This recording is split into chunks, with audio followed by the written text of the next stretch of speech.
10% of all the new cars sold in Iowa come from the Karl Auto Group. Our neighbors trust us to have the largest selection and the highest standards. To our current customers, thank you. And to our future customers, see for yourself why Karl drives Iowa.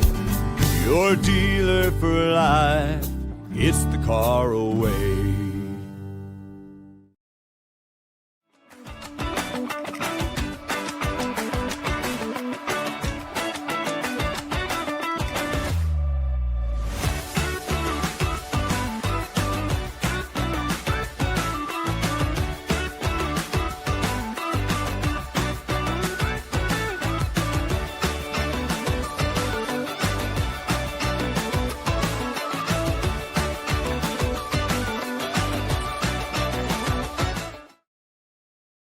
My game plan? Get the best, without the fuss. That's why I love Fairway. Everything I need, easy to find. And a hometown atmosphere that just hits different. Fairway, your home court advantage. Hello, everyone. Welcome back to the Cyclone Fanatic post-game show. I'm your host, Leah Nelson. Rob Gray is in for Chelsea Poppins today, so thank you for joining us in the Northwest Bank Studios. For sure. Iowa State wins a big one, 93-79 against Kansas State to wrap up regular season play. And we'll get into it, but let's thank our sponsors before we get started. Starting with Karl Auto Group, as always. They're the presenting sponsor all season long. We're huge fans of Karl Auto Group. They love Iowa State and they love Cyclone Fanatic. And our friends over at Fairway. Make sure you do your grocery shopping at Fairway. Check them out. They have some amazing things. I know I love Fairway, and I bet Rob loves Fairway too. You know. I'll tell you what, it's my parents' go-to. That's the only place they will shop. I'll tell you that much. That's what I love to hear. It's the best. So we love our sponsors. But Rob, thanks for joining us. I don't think we've gotten to do a show together this season, so it's nice to have you over on the women's side. Yeah, good to see you, Leah, especially after a game like that for the Cyclones. Yeah, I know. And I kind of love to hear, this is going to be a vague question, but I kind of love to hear what you think of this game and kind of how Iowa State has been playing the last couple of games of the season. Well, obviously the last couple, they couldn't, I believe Audie Crick said the last game, the home, home loss on senior day to Oklahoma State, they, quote, ran out of gas, unquote. Well, They did anything but that today. I mean, they just a dominant second half performance by Audie Crooks and the Cyclones in general. Rebounds in the second half, 30-6. Audie scores 28 of her 41, her fourth game this season with 40-plus points in the second half. Throws in 13 boards, as does Addie Brown. And what a weird game because the Cyclones couldn't stop turning it over. I think they ended up with 24. Yep. But you shoot 59% in the second half. You dominate the glass in a way I've never seen them do before.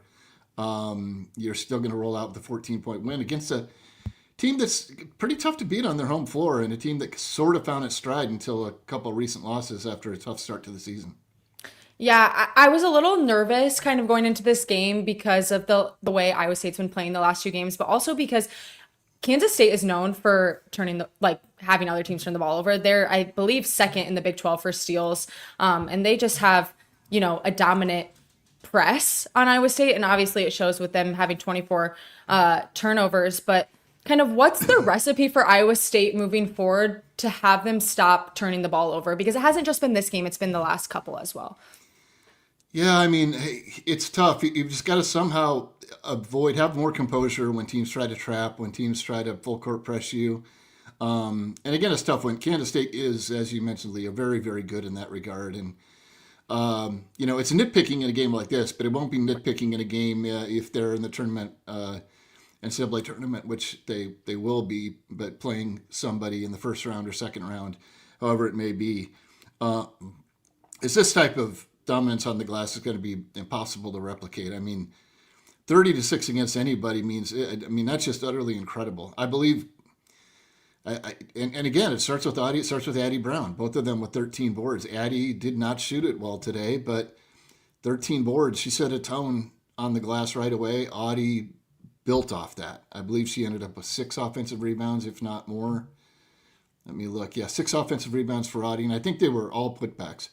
I mean, this was as dominant a performance as we've seen from her in a long, long, long time, and probably a top 3 dominant performance. And the Cyclones really needed it with Kansas State kind of put it on them in the second quarter to build a fairly significant lead. So, yeah, the turnovers, I think they've had some low turnover games. I want to say TCU, they didn't turn it over that much, but still, ran out of gas, I suppose, in that one too. But just extremely encouraging to see that type of performance in rebounding, because that's been another area where when the Cyclones have lost, they've generally been out-rebounded.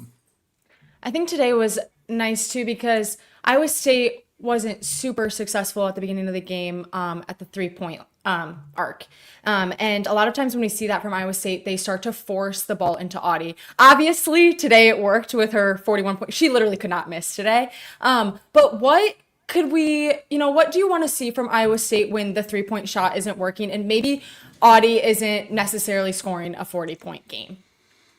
Yeah, I mean, we've seen teams defend her every way possible, and there are some teams that are going to be able to deny her the ball with whatever defensive strategy they deploy. It make it a lot tougher for her to receive the ball, let alone finish. I think when Jada attacks, that's great. Reese Beatty kind of been on a missed layup spree, but she's so good downhill. You need to do that. You need to attack the paint, and that's how you get rhythm threes. Dish it out.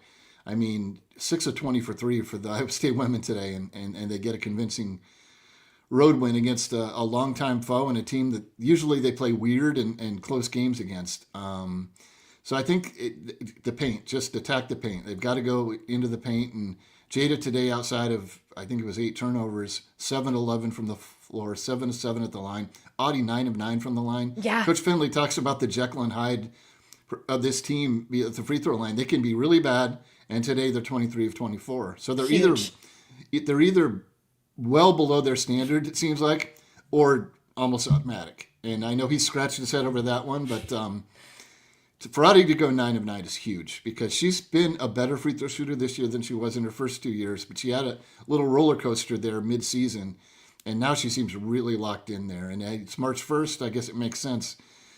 Crooks is going to be as locked in as possible. But 16 of 19 from the field, her commanding presence. When Iowa State needed a basket, they got it every time from her. Just a very encouraging win all around. It was awesome. And I'm glad this was the win that they had going into the Big 12 tournament. I've seen a lot of discourse of this on social media, and I'd love to kind of hear your take. It seems like Iowa State, the last few games, has been a lot like up and down throughout a singular game, meaning, they could start 11-0 and then in a game, and then then they're down by 10, and then they get up by 10, and then they tie. Like there's just a lot of up and down in games. And how does Iowa State kind of stop that craziness, that roller coaster, and play more of like an even keel game throughout the whole game? Yeah, I think it begins and ends with again attacking the paint and be this type of rebounding effort. Some weird things happened at Kansas State. They had some early foul trouble. Their leading scorer. But they've got bigs who can rebound, and at least one of them was in foul trouble too, because of Audie's commanding presence. But excuse me, I know it's a broken record, but get to the paint. Don't settle. You don't settle for a 3. You wait for that rhythm 3, or if you're wide open, of course you take the 3. That starts with Jada. Reese has got a lot to do with it, and Addie's going to increasingly have a lot to do with it with her versatility and ability to pass the basketball, to go with her rebounding, and eventually the scoring will be back as she gets healthier and healthier. But Cyclones, key, we haven't mentioned this yet, but we'll avoid the first round. Right. Wednesday's first round. Or if you did, I apologize. I was scrambling around a little bit here, but that's huge. But they can beat any, as Bill Fenley said, going in to this game, he feels like in the Big 12 tournament, there's not a team they can't beat. And there's not a team that can't beat them. And he said he thinks a lot of other coaches probably feel the same way in the league. And he expressed similar sentiments last year. That this team with Addie back, I think the ceiling continues to grow higher or get higher. And this game, I think, showed just how high that ceiling can be for the Cyclones, whatever seed they end up in the NCAA tournament. And however that may or may not be enhanced by how they do at the Big 12, say, in Kansas City. Yeah, this bye is huge for them. So what does Iowa State need to do in these next couple of days besides, getting healthy as much as they can before they play on Thursday, I'm assuming? Yeah, I assume. I mean, they talked. Bill Fennelly's talked about how much he loves this team. It's one of his favorite teams he's coached because of their demeanor, because of their cohesiveness, their togetherness, their bond.